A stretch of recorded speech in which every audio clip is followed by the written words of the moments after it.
Hello, listeners, and welcome back to Everyday Health Stories, the podcast where we explore the fascinating world of medical science through the power of storytelling.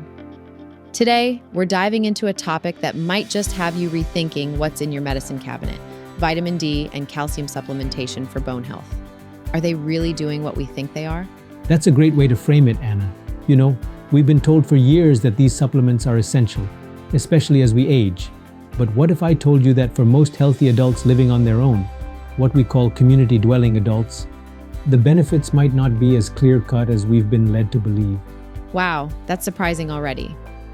And just to clarify, when you say community-dwelling adults, you mean people like you and me, right? Not folks in nursing homes or those with specific health conditions? That's correct. It's a fancy term researchers use, but yes, it just means people who live independently, not in assisted living or long-term care facilities.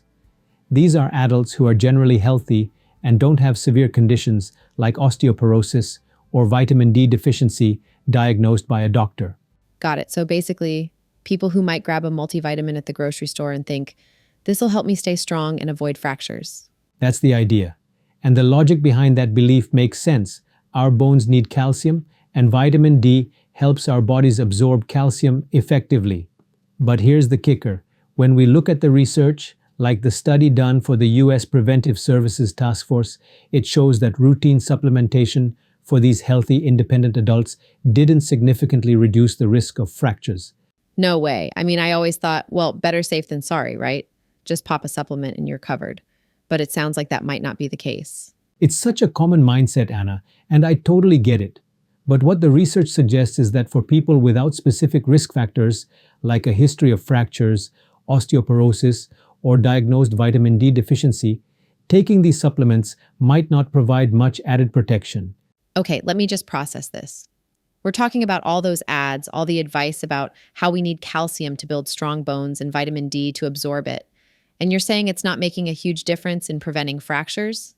For the average community-dwelling adult, yes, that's what the evidence shows. Now, let me be clear. Calcium and vitamin D are still critical nutrients, but where you get them from, like your diet versus a supplement, can matter. Oh, I see.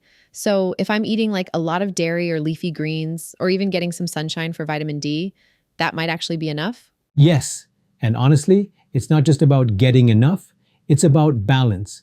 Too much supplementation, especially with vitamin D and calcium combined, can actually come with risks.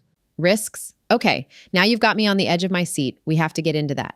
But before we do, let's remind everyone to take a moment to hit pause and subscribe to Everyday Health Stories. Absolutely. Subscribing not only keeps you up to date on new episodes, but also helps you join a community that's making positive changes, one story at a time. So, Dr. Reddy, you mentioned that for most community-dwelling adults, those of us living independently without major health issues, vitamin D and calcium supplements might not actually reduce fracture risk. Can you walk us through what the research says about this? Yes, of course. A big study conducted for the U.S. Preventive Services Task Force looked at over 50,000 people aged 50 and older. They reviewed multiple randomized clinical trials, basically the gold standard for research, and found something surprising. Vitamin D alone didn't significantly lower the risk of fractures. Even when combined with calcium, the reduction in fractures was so small that it wasn't considered clinically significant. Okay, hold on. That's a massive study. So when people hear calcium and vitamin D prevent fractures, it's not really backed up by hard evidence for the average healthy adult? Yes. Surprising, isn't it? For people without diagnosed deficiencies, osteoporosis, or a history of fractures, the benefits just didn't pan out. What's more, the researchers found that taking these supplements wasn't a free pass. For instance, vitamin D combined with calcium slightly increased the risk of kidney stones. Kidney stones? Yikes. I've heard those are super painful. Oh, they can be excruciating, Anna. And they're a real concern. The study showed that people taking both vitamin D and calcium had a 0.33% increased risk of developing kidney stones. Now, that might sound small, but when you consider how many people take these supplements, it adds up. That's so interesting. And it makes me think people might be taking these supplements thinking they're helping their bones, but they're potentially trading one issue for another. That's right. And here's the thing. Your body is incredibly efficient when it comes to maintaining balance. If you're already getting enough calcium and vitamin D from your diet and sunlight, adding more through supplements can tip that balance in ways that aren't always helpful. All right, so if I'm someone who eats yogurt, drinks fortified milk, and maybe enjoys a little spinach here and there, plus I get some sun exposure, am I probably okay without supplements? Most likely, yes.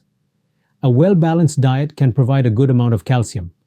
Vitamin D can be trickier because it's not found naturally in many foods, but fortified foods like milk and cereals, plus about 15 minutes of sunlight a day, can often meet your needs.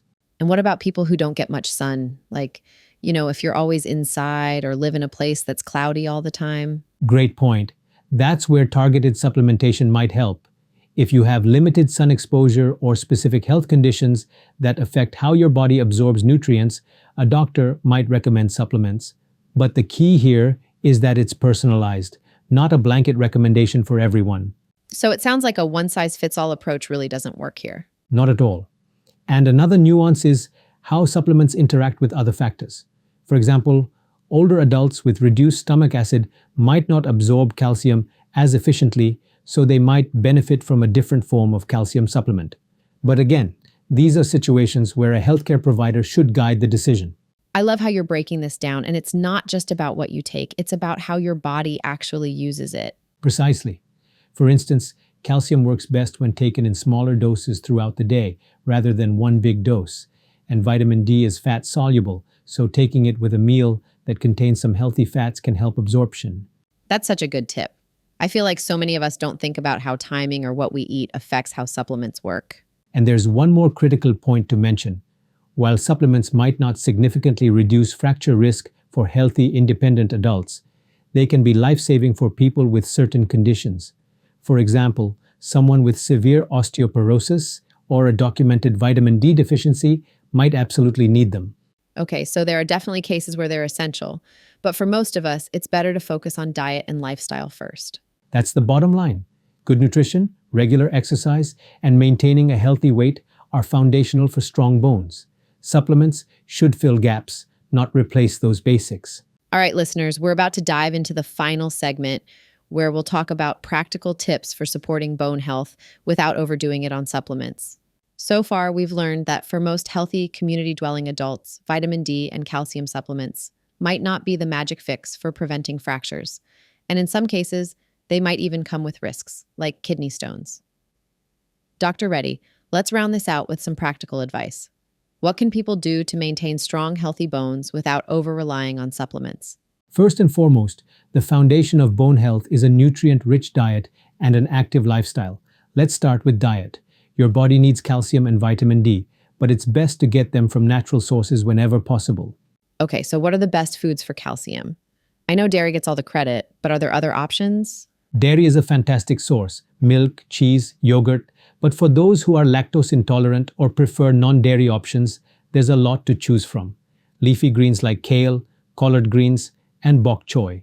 Fortified plant-based milks like almond or soy milk. Canned fish with bones like sardines or salmon. Even certain nuts and seeds like almonds and sesame seeds. Oh, I didn't realize nuts had calcium. I'm definitely adding those to my snacks. And don't forget vitamin D. While it's harder to get through food alone, options like fatty fish, salmon, mackerel, tuna are excellent sources. Egg yolks and fortified foods like cereals also help. Plus, you mentioned earlier that sunlight is a natural way to get vitamin D.